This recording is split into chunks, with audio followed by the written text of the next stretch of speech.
ಇವತ್ತು ಕಲಬುರಗಿ ಜಿಲ್ಲೆಗೆ ರಾಜ್ಯದ ಮುಖ್ಯಮಂತ್ರಿಗಳು ಅನ್ಯಾಯ ಮಾಡ್ತಾ ಇದ್ದಾರೆ. ಯಾಕಪ್ಪ ಅಂತ ಕೇಳಿದ್ರೆ ನಮ್ಮ ಬಲ್ಲಿಯೂ ಕೂಡ 11.25 ಇಳುವರಿ ಬರ್ತದ. ಆದ್ರೆ ಅದೇ ಮಣ್ಣಲ್ಲಿ ಕಬ್ಬು ಬೆಳಿತೀವಿ, ಅದೇ ನೀರು ಬಿಡ್ತೀವಿ, ಎಲ್ಲನೂ ಅದೇ ಇದೆ. ಆದ್ರೂ ಕೂಡ ಬೆಳಗಾವದಲ್ಲಿ 3,300, ಆದ್ರೆ ಗುಲ್ಬರ್ಗದಲ್ಲಿ 3,000. ಅದು ಯಾವ ನ್ಯಾಯ? ಒಂದು ಕಣ್ಣಿಗೆ ಸುಣ್ಣ, ಒಂದು ಕಣ್ಣಿಗೆ ಬೆಣ್ಣೆ ಹಾಕ್ಬೇಡ್ರಿ. ಇವತ್ತು ಸಕ್ಕರೆ ಕಾರ್ಖಾನೆ ಮಾಲೀಕರ ಕುತಂತ್ರದಿಂದಾಗಿ ಇವತ್ತು ನಮ್ಮ ಕಬ್ಬು ಒಣಗ್ತಾ ಇವೆ. ಒಂದು ಸರಿಯಾದ ಬೆಲೆ ನಿಗದಿಪಡಿಸಲಾರದೆ ಇವತ್ತು 20 ದಿನ ಕಾಲ ವಿಳಂಬ ಮಾಡಿದ್ದೀರಿ.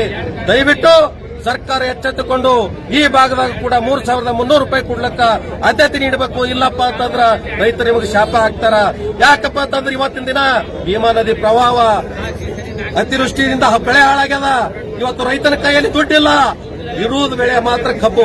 ಕಬ್ಬಿಗಾದ್ರೂ ಒಂದು ಒಳ್ಳೆ ಬೆಲೆ ನಿಗದಿಪಡಿಸ್ರಿ ಮಾರಾಯ. ಆ ಕಾರಣಕ್ಕಾಗಿ ನಾನು ಇವತ್ತು ರಾಜ್ಯ ಸರ್ಕಾರಕ್ಕೆ ಒತ್ತಾಯ ಮಾಡ್ತೀನಿ. ಬೆಳಗಾವಿ ಬಾಗಲಕೋಟಲ್ಲಿ ಏನ್ ಬೆಲೆ ಕೊಡ್ತೀರಿ ಅದು ಕಲಬುರಗಿ ಜಿಲ್ಲೆಯಲ್ಲಿ ಕೂಡ ಕೊಡಬೇಕಂತಕ್ಕಂಥದ್ದು ಆಗ್ರಹಿಸ್ತಾ ಇದ್ದೀನಿ. ರಮೇಶ್ ಶುಗರ್, ಕಬ್ಬು ಬೆಳೆಗಾರ ಸಂಘ ಜಿಲ್ಲಾಧ್ಯಕ್ಷರು, ಕಲಬುರಗಿ. ನಮಸ್ಕಾರ ಎಲ್ಲ ಜಿಲ್ಲಾ ರೈತ ಬಾಂಧವರಿಗೆ, ರೈತ ಮುಖಂಡರಿಗೆ. ಕರ್ನಾಟಕ ಸರ್ಕಾರ ಈಗಾಗಲೇ 3,300 ರೂಪಾಯಿ ಏನು ಕಬ್ಬಿನ ಬೆಲೆ ನಿಗದಿ ಮಾಡಿದೆ. ಆಲ್ ಓವರ್ ಕರ್ನಾಟಕದಲ್ಲಿ ಆ ಬೆಲೆ ನಿಗದಿ ಆಗಬೇಕು. ಬೆಳಗಾವಿಗೆ ಒಂದು, ಗುಲ್ಬರ್ಗಕ್ಕೊಂದು ಆ ತರ ಮಾಡಬಾರ್ದು. ಒಂದ್ ಕಣ್ಣಿಗೆ ಬೆಣ್ಣೆ, ಒಂದ್ ಕಣ್ಣಿಗೆ ಸುಣ್ಣ ಅಂತಕ್ಕಂಥ ಇದು ಮಲ್ತಾಯಿ ಧೋರಣೆ ತೋರುವಂತದ್ದು ಈ ಸರ್ಕಾರ ಬಿಟ್ಟು ಬಿಡಬೇಕು.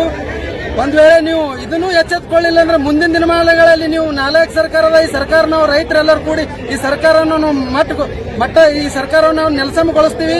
ಎಚ್ಚೆತ್ತುಕೊಳ್ಳಿ. ಈಗಾಗಲೇ ಮೊನ್ನೆ ಸಿದ್ದರಾಮಯ್ಯ ಸಾಹೇಬ್ರೆ ನಿಮ್ಗೊಂದು ನಾವು ಮಾತು ಹೇಳಕ್ ಇಷ್ಟಪಡ್ತೀವಿ. ನೀವು ಹುಟ್ಟುಗ ಹೋರಾಟಗಾರರು, ನಿಮಗೆ ನಾವು ಏನು ಹೇಳಪ್ಲೇ ಇಲ್ಲ. ನೀವು ಹೋರಾಟಗಾರರಿಂದ ಬಂದಿದ್ರಿ. ಒಂದ್ ಮಾತೆತ್ತಿದ್ರೆ ಅಹಿಂದ ಹೋರಾಟಗಾರನ, ಅಹಿಂದ ಸಂಘಟನೆಯಿಂದ ಬಂದಿದ್ರಿ. ಪ್ರೊಫೆಸರ್ ನಂಜುಂಡಿ ಸ್ವಾಮಿ ಅವರ ಕೈಯಲ್ಲಿ ಬೆಳೆದು ಬಂದಕ್ಕಂತ ಒಬ್ಬರ ನಾಯಕರು ನೀವು. ನಿಮಗೆ ನಾವು ಏನು ಹೇಳೋದು ಅವಶ್ಯಕತೆ ಇಲ್ಲ. ರೈತರ ನೆರವಿಗೆ ಬನ್ನಿ. ಕಲಬುರಗಿ ಜಿಲ್ಲಾ ಎಲ್ಲ ರೈತರಿಗೆ, ಸಕ್ಕರೆ ಕಾರ್ಖಾನೆಗಳ ಮಾಲೀಕರಿಗೆ ಒಂದು ನೀವು ಕರೆಗೆ ಅವ್ರಿಗೆ ಕರೆಸಿ, ಒಂದು ಕಲಬುರಗಿ ಜಿಲ್ಲೆ ಮುಂಗಾರು ಬೆಳೆ ಹಾಳಾಗಿದೆ, ಇವರಿಗೆ ಏನಾದ್ರು ಉಳಿದಿರ್ತಕ್ಕಂಥ ಒಂದು ಬೆಳೆ ಅಂದ್ರೆ ಕಬ್ಬದ, ಅದಕ್ಕೆ 3,300 ರೂಪಾಯಿ ಬೆಲೆ ನಿಗದಿ ಮಾಡಿ, ಅದೇ ರೀತಿಯಲ್ಲಿ ತೂಕದಲ್ಲಿ ಏನು ಮೋಸ ಆಗ್ತಿದೆ ಆ ಮೋಸವನ್ನು ತಡೆಗಟ್ಟಿ ವೇಬ್ರಿಡ್ಜ್ ಅಳವಡಿಸಿ, ಮತ್ತು ದಲ್ಲಾಳಿಗಳ ಹಾವಳಿ ಹೆಚ್ಚಾಗ್ತಿದೆ ಕಬ್ಬು ಕಡೆಯೋದ್ರಲ್ಲಿ, ಅದನ್ನು ನೆಲಸಮಗೊಳಿಸಿ. ಮತ್ತೆ ಇನ್ನೊಂದು ಮಾತೇನು ಹೇಳಕ್ ಇಷ್ಟಪಡ್ತಿದ್ದೀವಿ ಅಂದ್ರೆ, ಕಬ್ಬಿನ ಕಾರ್ಖಾನೆಗಳಲ್ಲಿ ಉಪ ಉತ್ಪನ್ನಗಳೇನಿದೆ, ಮೊಲಾಸಸ್, ಕಾಕಂಬಿಕಾ, ಬೊಗಾಸಸ್, ಇವುಗಳಲ್ಲಿ ಕೂಡ ರೈತರಿಗೆ ಉಪ ಉತ್ಪನ್ನಗಳಲ್ಲಿ ಪಾಲ್ ಕೊಡಬೇಕಂತಕ್ಕಂಥ ಮಾತನ್ನು ಹೇಳ್ತಾ ಇದ್ದೀವಿ. ಒಂದು ವೇಳೆ ಇದಕ್ಕೆ ನೀವು ಎಚ್ಚೆತ್ತುಕೊಳ್ಳಿಲ್ಲ ಅಂದ್ರೆ ಮುಂದಿನ ದಿನಮಾನಗಳಲ್ಲಿ ನಾವು ನಿಮ್ಮ ಸರ್ಕಾರವನ್ನು ನೆಲಸಮಗೊಳಿಸೋದ್ರಲ್ಲಿ ಯಾವುದೇ ಸಂದೇಹವಿಲ್ಲ. ಮುಂದಿನ ದಿನಮಾನಗಳಲ್ಲಿ ರೈತ ಸರ್ಕಾರ ಬರ್ತಕ್ಕಂಥ ಮಾತನ್ನು ನಾವು ಹೇಳಕ್ಕೆ ಇಷ್ಟಪಡ್ತೀವಿ. ನನ್ನ ಹೆಸರು ಸಿದ್ದೇಶಲ್, ಕರ್ನಾಟಕ ರಾಜ್ಯ ರೈತ ಸಂಘ ಯುವ ಘಟಕ ಜಿಲ್ಲಾಧ್ಯಕ್ಷ, ಕಲಬುರಗಿ. ಇವತ್ತಿನ ದಿವಸ ಉದ್ದೇಶ ಏನಪ್ಪಾ ಅಂದ್ರೆ, ಕಲಬುರಗಿಯಲ್ಲಿ ಕಬ್ಬು ಬೆಳೆಗಾರರ ಸಮಸ್ಯೆ ಏನಾಗಿದೆ ಅಂದ್ರೆ, ದಿನಾಂಕ 10/11/2025 ಅಫ್ಜಲ್ಪುರ ಬಂದ್ ಘೋಷಣೆ ಮಾಡಿ ಇಡೀ ಸುಮಾರು 5-6 ಸಾವಿರ ಜನ ರೈತರು ನಾವು 6 ದಿನಗಳಿಂದ ಧರಣಿ ಮಾಡ್ತಾ ಇದ್ವಿ. ಆ ಧರಣಿಯಲ್ಲಿ ಮಾನ್ಯ ಮುಖ್ಯ ಉಪ ನಿರ್ದೇಶಕರು, ಆಹಾರ ಇಲಾಖೆಯ ಅಧಿಕಾರಿಗಳು ಬಂದು ಏನ್ ಹೇಳ್ತಾರೆ, ಸರ್ಕಾರ ಆದೇಶದ ಪತ್ರ ತೆಗೆದುಕೊಂಡು ಬಂದು 3,165 ಇಡೀ ಜಿಲ್ಲೆಗೆ ಸಕ್ಕರೆ ಕಾರ್ಖಾನೆಗೆ ಅನ್ವಯ ಆಗುತ್ತದೆ, ಎಲ್ಲ ಒಂದೇ ದರ ನಿಗದಿ ಮಾಡ್ತೀವಿ ಅಂತ ಹೇಳಿ ಕೆಪಿಆರ್ ಮತ್ತು ಸಿದ್ದೇಶ್ವರಿ ಈಗಾಗಲೇ ಒಪ್ಪಿಕೊಂಡಿದೆ. ಇನ್ನು ಉಳಿದಿರುವಂತಹ NSL ಮತ್ತು ಉಗರ್ ಶುಗರ್ ಮತ್ತು ಅದೇ ರೀತಿ ನಮ್ಮ ರೇಣುಕಾ ಶುಗರ್ ಫ್ಯಾಕ್ಟರಿ 3 ಕಾರ್ಖಾನೆ ಜೊತೆ 4 ಗಂಟೆ ಸಭೆ ಮಾಡಿ ಅದನ್ನು ಕೂಡ ನಾವು 3,165 ದರ ನಿಗದಿಪಡಿಸಿ ಆದೇಶ ಹೊರಡಿಸುವಂತೆ ಕೆಲಸ ಮಾಡ್ತೀವಿ. ಒಂದೇ ದರ ಇಡೀ ಜಿಲ್ಲೆಗೆ ಅನ್ವಯ ಆಗ್ತದೆ ಅನ್ನುವಂತ ಸ್ಪಷ್ಟವಾಗಿ ಮಾನ್ಯ ಉಪ ನಿರ್ದೇಶಕರು, ಆಹಾರ ಇಲಾಖೆಯವರು ಹೇಳ್ತಾರೆ. ಆದ್ರೆ ಅದು ಹೇಳಿದ 2 ದಿವಸದಲ್ಲಿ ಎಲ್ಲ ಸಕ್ಕರೆ ಕಾರ್ಖಾನೆಗಳು ಅವರ ಪತ್ರಿಕೆ ಮುಖಾಂತರ, ವಾಟ್ಸ್ಆಪ್ ಮತ್ತು ಫೇಸ್ಬುಕ್ ಗಳಲ್ಲಿ ಅವರು 3,000 ರೂಪಾಯಿ ಅಂತ ಹೇಳಿ ದರ ನಿಗದಿ 2,900 ಫಸ್ಟಿನ ಕಂತು ಕೊಟ್ಟು 50 ರೂಪಾಯಿ ಸರ್ಕಾರ ಕೊಟ್ಟಾಗ ನಾವು 50 ಕೊಡ್ತೇವೆ ಅಂತ ಹೇಳಿ ಟೋಟಲ್ 3,000 ರೂಪಾಯಿ ದರ ನಿಗದಿ ಮಾಡ್ತಾರೆ. ಹೀಗಾಗಿ ಇವತ್ತು ಜಿಲ್ಲಾಡಳಿತ ವಿಫಲವಾಗಿದೆ. ಸಕ್ಕರೆ ಕಾರ್ಖಾನೆ ಜೊತೆ ಮಂಡಿ ಊರಿ ಇವತ್ತು ಅವ್ರು ಹೇಳದಂತೆ ಕೇಳ್ತಾ ಇದ್ದಾರೆ. ಹಾಗಾಗಿ ಇವತ್ತು ಜಿಲ್ಲಾಧಿಕಾರಿ, ಇವತ್ತು ಉಪನಿರ್ದೇಶಕರು ಒಂದು ವೇಳೆ ಮಾತು ತಪ್ಪಿದರೆ ಅವರ ಅಮಾನತು ಆಗುವವರೆಗೂ ನಾವು ರೈತರು ಹೋರಾಟ ಮಾಡುವಂತ ವ್ಯವಸ್ಥೆ ಮಾಡ್ತೀವಿ.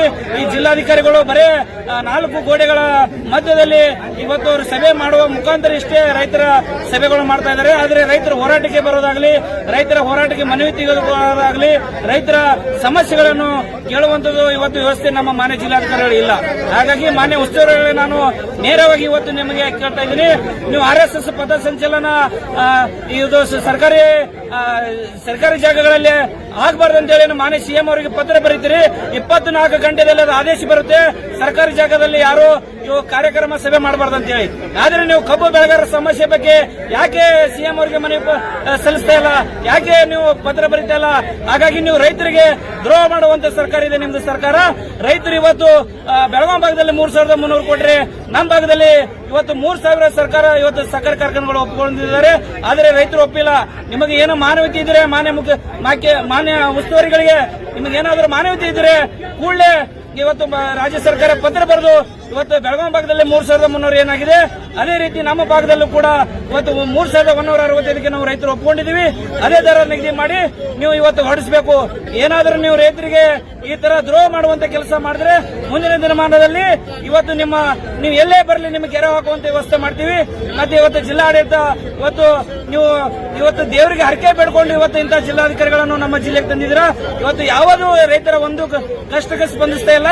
ಹಾಗಾಗಿ ಜಿಲ್ಲಾಧಿಕಾರಿಗಳನ್ನು ಕೂಡ ನಮಗೆ ಇವತ್ತು ರೈತರಿಗೆ ಒಪ್ಪಂದಿಲ್ಲ, ಈ ಜಿಲ್ಲಾಧಿಕಾರಿಗಳು ಇಷ್ಟ ಇಲ್ಲ ಅನ್ನುವಂತ ಮಾತು ಬಹಳ ನೋವಿನಿಂದ ಹೇಳುವಂತ ನಾನು ಇವತ್ತು ರೈತರು ಹೇಳ್ತಾ ಇದ್ದೀನಿ.